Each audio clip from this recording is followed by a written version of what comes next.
think I saw Customs proposing to cut some jobs in their dog handler and trainer department, and it's like, well, who's the front line there? Is the dog the front line and the trainer is the back office, and how can one possibly work without the other? To be fair, the dogs attract much lower salaries than the people, so... I hope the dogs aren't getting made redundant. No, I don't think they are.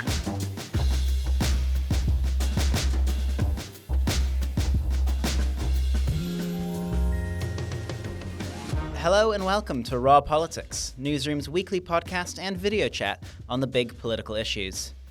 The first big political coup of the year is in, as I have seized control of our podcast from our usual host this week.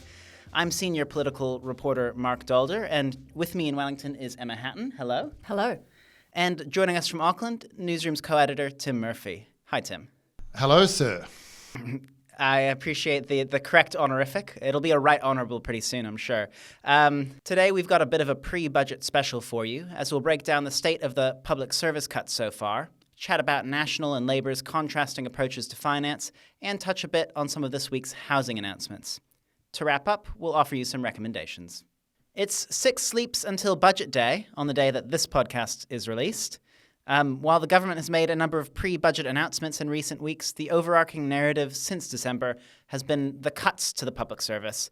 At least 4,400 roles will be disestablished, although this includes some vacancies, but there's probably still more to come. Emma, how much more detail are we going to get in the budget about the scale of the cuts and the specificity of them, where the jobs are coming from or where they're going? Yeah, look, we are actually expecting to get quite a bit of information about all of this when the budget is released. Nicola Willis is promising essentially a large table of exactly where the savings have come from and where the money is going. So we're expecting agency by agency, probably not line by line, but the target that the agency had, what it achieved, and where that funding has gone to. Has it been reprioritised from the so-called back office to the front line? Is it going into these tax cuts that we're expecting? Exactly where has the money come from and where will it go? Of course, there are still savings programs that are ongoing. There's still consultation that's happening within the various agencies. So we're not going to get a complete picture at this point, but we are expecting to get quite a good overview of exactly what has happened up until this point and exactly how much money has been saved or repurposed because of it. Thank you very much. Here in Wellington, the cuts have been big news. There's also been reporting around the knock-on effect it'll have on the local economy.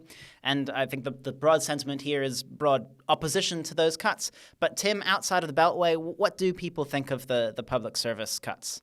Oh, I think, Mark, that when the big number is put out there of upwards of 4,000 people losing their jobs, that grabs attention. People have to think about it.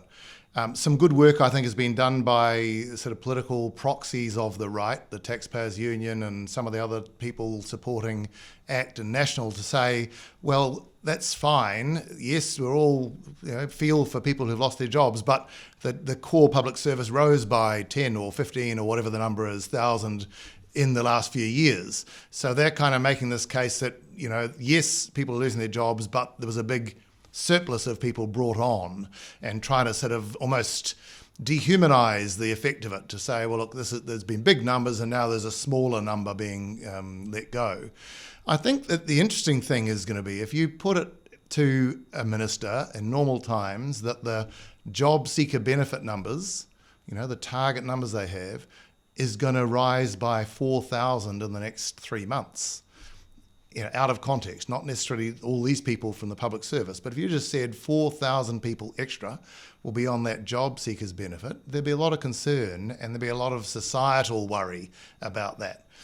I don't think all of these jobs are hugely high paid. I don't think they're all hugely transportable. Some people will have real difficulty in regions beyond Wellington or within Wellington. So, look, I think everybody gets it. It's a big impact. Look, while we're on the budget, Mark, can we please do away with both you and Nicola Willis with the how many sleeps it is till the budget? We're not 4. We don't need to be tucked in and have our milk and go quietly to sleep. I know Grant Robertson started it, but please, come on, let's get serious. This is an opportunity to get New Zealand back on track, is what you're trying to say, Tim? On the public service cuts, One thing that I'm interested to find out in the budget is the scope of them. Because when National campaigned on these cuts to public service, it was on a much narrower set of cuts than what we've seen since. There was a specific list of agencies that would be asked to make specific reductions, but we've now seen a much more sort of blanket approach. Basically, everyone's being asked to make cuts. Even some of those agencies that you'd consider to be frontline services having to make cuts and potentially having to reinvest that money into tax cuts or other parts of the budget rather than into their own front lines. The frontline issue also being a particularly salient one recently. The argument that's often sort of been deployed in response to the government saying, we're just targeting back office jobs is that targeting the so-called back office does have an effect on the frontline's ability to do their jobs as well.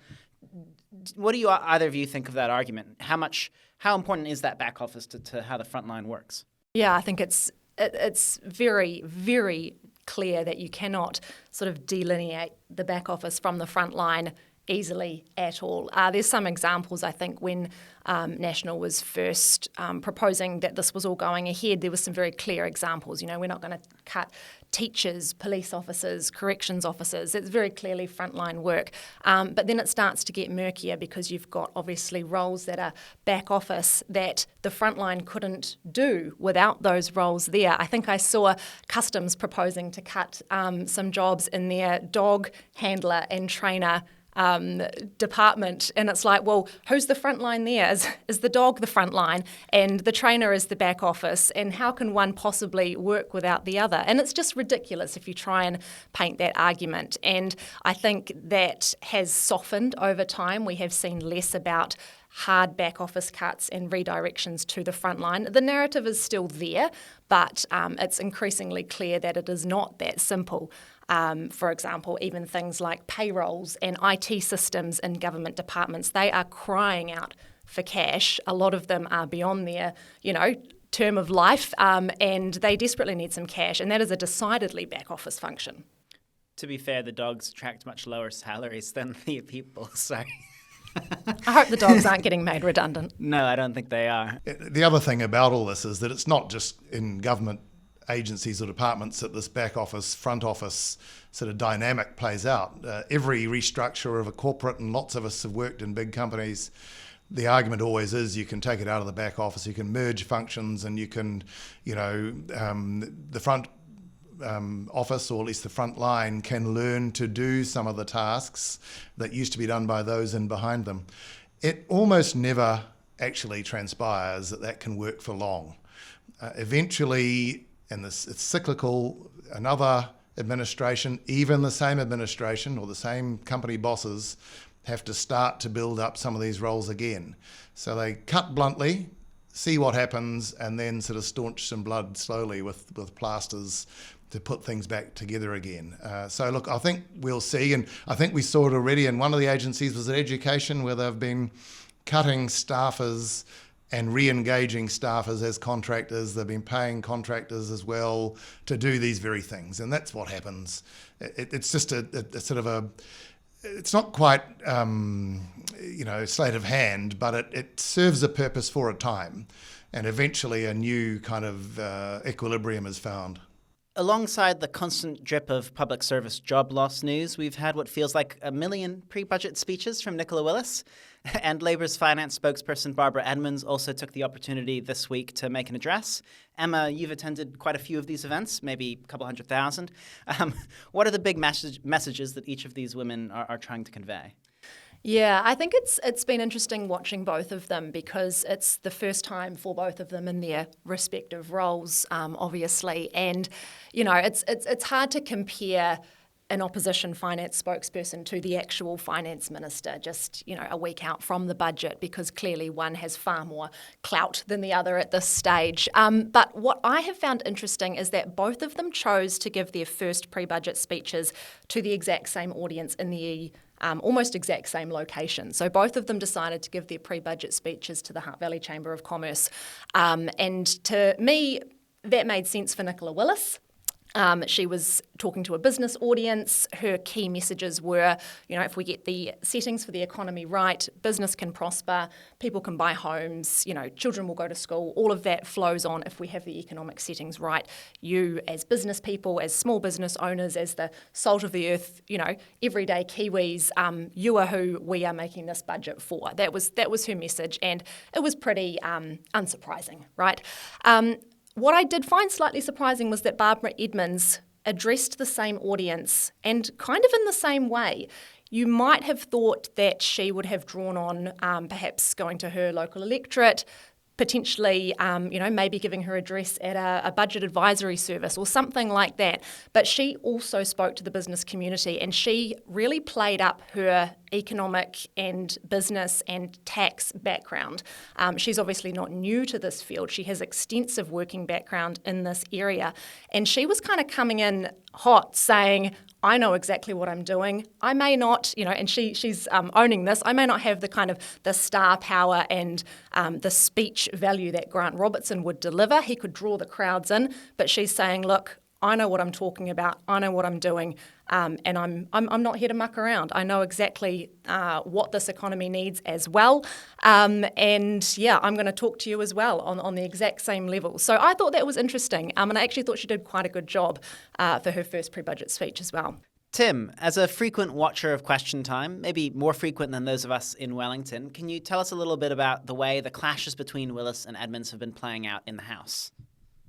Well, look, you'd have to say that Barbara Edmonds hasn't really landed a punch that knocked anyone yet. On the flip side, Nicola Willis has probably got to watch that she's not too condescending in the way that she treats the new person across the aisle, because she must have felt that when she was first the finance spokesperson against, by that stage, Grant Robertson, who had a few years under his belt. It's tempting, I think, to sort of, treat the new person a bit dismissively. However, this budget will be interesting with those two because it's a budget about tax, right? It's a budget about tax rates and tax brackets and all those in-work credits and, working for family, things that, yes, it's almost made to measure for Barbara Edmonds as a sort of a bit of a tax wonk. So if anyone is going to have a quick grasp on what is delivered mid-afternoon next week and be able to go for the points that might get through to the public, then she might be it. I think, one of the risks for Nicola Willis and National and the Coalition in this budget on tax is the same as when National released its tax policy last year. They were sort of a bit cute talking about people will get up to $250 or $240 a fortnight gain. And then, their arch nemesis, Craig Rennie, I think it was, at the CTU came out and said, well, we've worked it out and it's only 3,000 people in the country will get close to that and so on. I think they won't be able to now be cute with facts or cover things or try and smudge the effects. They're going to have to give it to you straight for everybody and how many people are affected. And it may well be that this back pocket boost that Nicola Willis promised last year doesn't make people feel that there's much there in their wallet or pocket or on their phone, and that just almost brings more attention to itself than it would have. I think that's a risky stance to try and say, this is what our big play for you with your cost of living crisis and your problems in paying your everyday bills.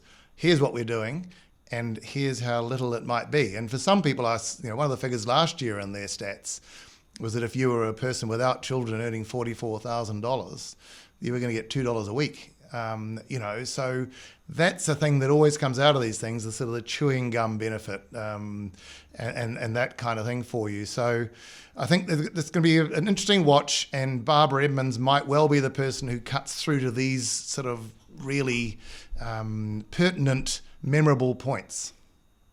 Yeah, and you raise a point when you said that it was National was faced down by their arch rival. I thought you were going to say maths, not because there's an issue with the numbers necessarily, although we had those discussions last year, but more just the maths of making cuts to the government budget to then distribute money out to the 5 million people in the country is just not very favorable, because the cuts you have to do are so large and such a concentrated and small area.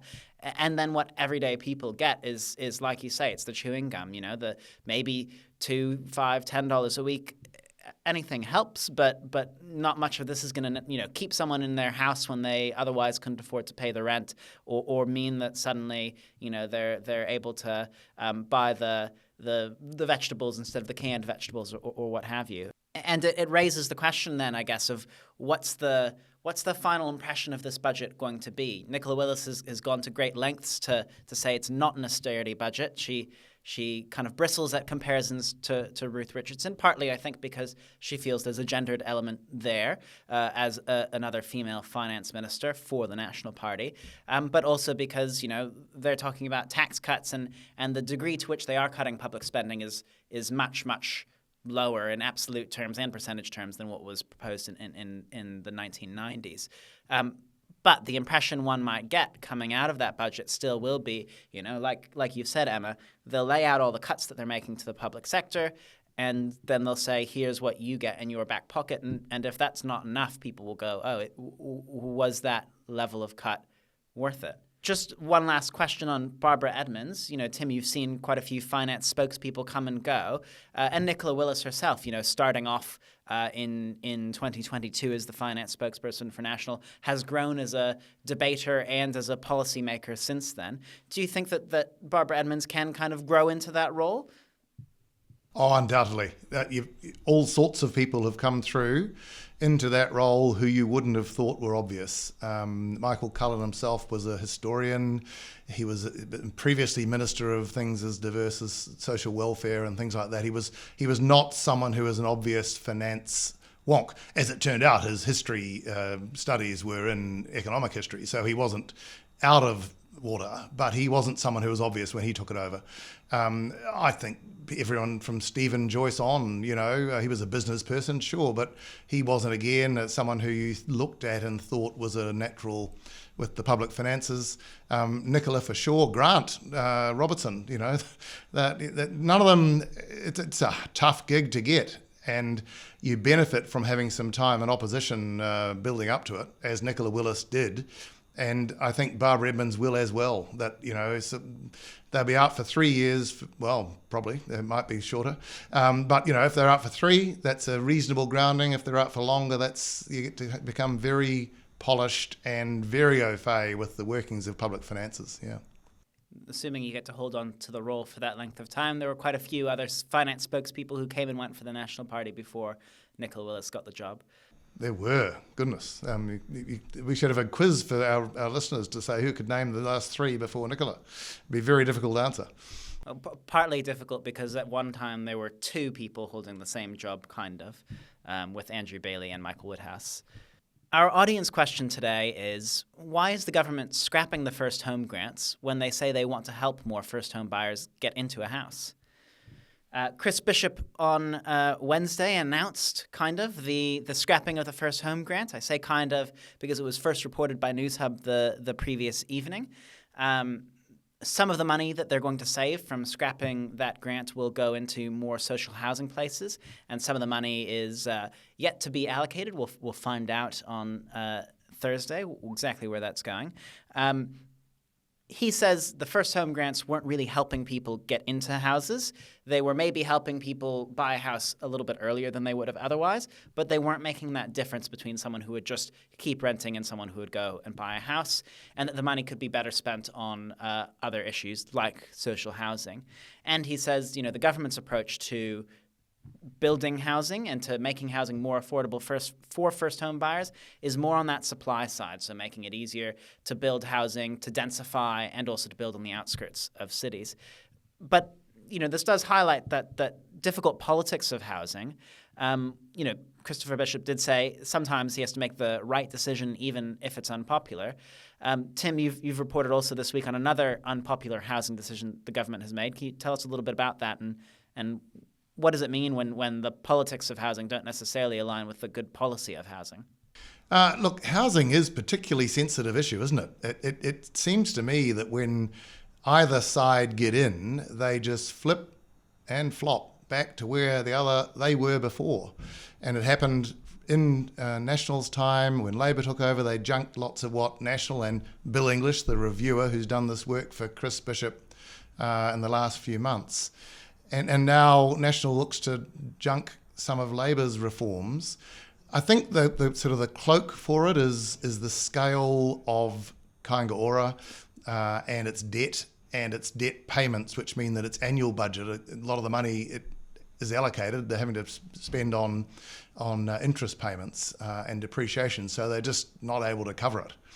And so the government's used that, got Bill English in there, and he said, yes, Kāinga Ora is not in good shape, its finances aren't right, its debt's too high, it's getting too much free money, it doesn't know what value for money is there. But then he's taken that chance to get on what some people would have called a hobby horse and gone back to, here's the social housing changes that I was doing, that National was doing, and that really need to be reopened, enhanced and sort of embraced wider. So where we've got to is we're sort of heading rapidly back to 2017. Kāinga Ora will be emasculated. Its number of staff, its number of programs, its number of houses ultimately and properties that it looks after, it's 70,000 at the moment, they'll be parcelled off to what, if the government adopts the rest of Bill English's recommendations, what will be initially 4 community housing associations, which will be crown companies, which means that they and Kāinga Ora, as a crown company, which it would become, could get outside money from external parties, private, ACC, wherever. So it opens up an ability to bring in other money. They paint it as a way of making these local, so it's a decentralising away from one big monolith Kāinga Ora into multiple out there in the regions housing providers. It's threaded with his whole philosophy of social investment, where they're using data to pitch who are the people most in need, who you're trying to help, how do you help them, how do you wrap around them. So there's a whole big, vast change here. It's, again, this government quickly junking what was there, but having a very substantial change ahead, a bit like RMA in a way, Marc and Emma, where they got rid of Labor's 2 laws, but they haven't replaced the RMA because it's such a huge deal to do it. So in the meantime, you sort of go back to a holding point, and the holding point they've made is they're not going to give any more money for additional housing to Kāinga Ora in the meantime. They're just saying, well, everyone tie-ho while we get this in place. And all of those decisions or recommendations made with the $500,000 of funding that was taken from the Transitional Housing Fund as well, doesn't invalidate the advice by any means, but it just shows the difficulty of working through some of these issues in what's a very complex system. Emma, do you have anything that you wanted to add?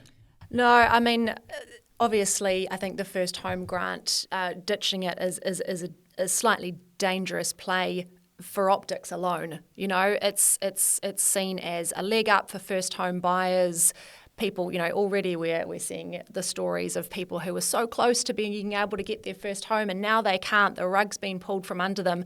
I think at this point, at least, the argument over whether it was an efficient or not policy, whether it was actually working or not, what it was doing to the market, it doesn't actually matter at this point for people like that. The optics doesn't look great. It will probably be a bit of a flash in the pan moment and people will move on and forget about it. But yeah, it's quite a bold choice, I thought, and possibly not one that they would have been looking to do with such prominence, if not for some dogged News Hub reporting, which sort of forced their hand to show maybe slightly earlier than they had planned. Yeah, and I mean, it's that process thing that makes it sting the most, I think, for people, right? Where it's actually just suddenly 1 p.m. on Wednesday and you can't apply for that grant anymore. And people only had whatever lead time they did between the News Hub story and that announcement happening because of that leak. If not for that, presumably it would have been announced on the budget day. And from the moment the budget embargo lifted, the Kāinga Ora website would have swapped over and you wouldn't have been able to apply anymore. It's just sort of quite a brutal way of doing things as opposed to maybe if they felt a bit more confident about some of the, fiscal headroom or what have you, they may have been able to flag, we're going to make some changes here. We're going to, try and replace it with something that works. We don't think it works very well. But in the meantime, you can still apply, right? Not just turning off the tap so quickly. And Marc, I think one of the things this particular episode on the first home grants has shown us is that this government really isn't abashed. They're not shamed by having to do things, which in some ways is a good quality. They say, this is what we're going to do. We're going to list these policies or programs in order, and they might all be good, but the bottom one is having to go, and this one will be the bottom one. One thing I always get suspicious, though, of is when ministers or politicians try and tell you, and we're all in a bit of a rush on this because there's so much information coming out and it's almost budget week, that evidence shows that this wasn't very effective and efficient. I'd love to know what that evidence was and what quite it showed, because it's easy to say, everyone's claiming evidence now. Evidence has, gone over from the scientific to the political evidence. And everybody is the expert on that evidence, but whose evidence and when? So I think, in that respect, it'd be good to go backwards over some of these things. It is having an effect. It's $60 million. It's not billions.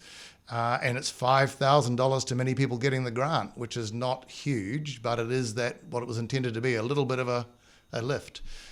We can't really accept all these things at face value, but I do give them credit for just coming out and saying, we've got to prioritise something, so this is what's going to happen. Let's wrap things up with some recommendations, something that you've watched, read, or listened to this week that you enjoyed. Tim? Without being over boring on housing this week, I want to recommend something to watch, to go to the Parliament website and watch the exchange and the urgent debate on the Kāinga Ora report.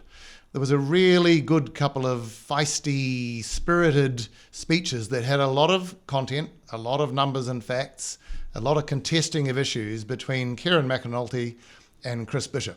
Worth looking at, actually gives you quite a good appreciation of their perspectives on housing. Emma?